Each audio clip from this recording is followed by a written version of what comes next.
नमस्कार दोस्तों, सहारा इंडिया के प्रमुख कारणों में शामिल हैं वित्तीय गड़बड़ी, नियमों की उल्लंघन और निवेशकों के अधिकारों का अवहेलना। इसके अलावा कंपनी की वित्तीय स्थिति की अनियमितता भी एक मुख्य कारण हो सकती है।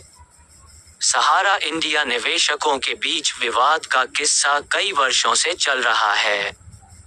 इसकी मुख्य कहानी 2008 में शुरू हुई, जब सहारा इंडिया ने अपनी शहर और ग्राहक नामक योजनाओं के तहत जनता से धन जमा करने लगी। इन योजनाओं के तहत लोगों को भरोसा दिलाया गया कि उनकी निवेश सुरक्षित रहेगी और उन्हें बेहतर रिटर्न मिलेगा। इसके बाद कंपनी की तरफ से कई विवादित कार्रवाइयां की गईं, जिनमें नियमों की उल्लंघन, वित्तीय गड़बड़ी और निवेशकों के अधिकारों का अवहेलना शामिल है। 2012 में सुप्रीम कोर्ट ने सहारा को आदेश दिया कि वह निवेशकों को लाखों करोड़ रुपए वापस करें, जिसका पालन वे नहीं कर पाए और इसके बाद भी विवाद जारी रहा।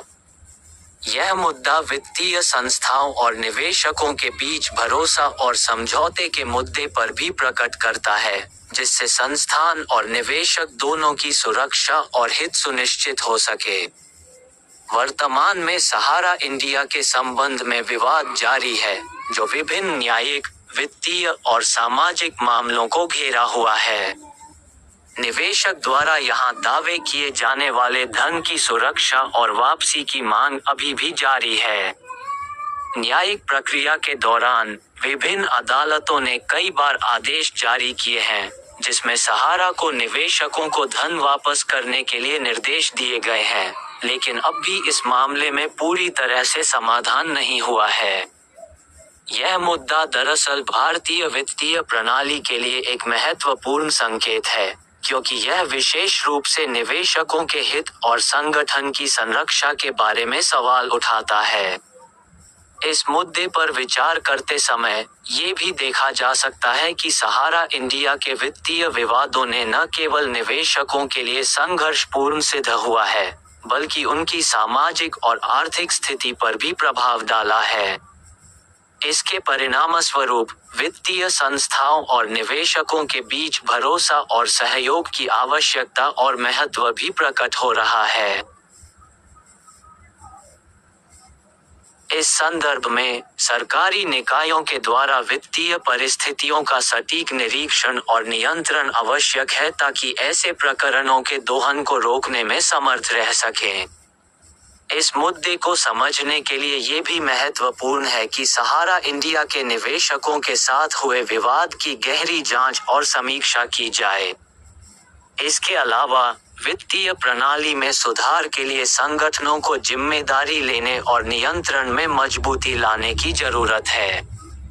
निवेशकों के हित में सुरक्षित और विश्वसनीय वातावरण बनाने के लिए सही कदम उठाने की जरूरत है, ताकि वित्तीय विवादों का पुनरावलोकन किया जा सके और भविष्य में इस तरह के मामलों से बचा जा सके।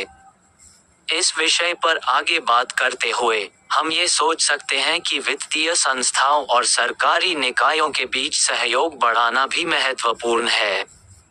निवेशकों की सुरक्षा और उनके हित में सुधार के लिए सशक्त नियामक प्रणाली बनाने में सहयोग करना जरूरी है।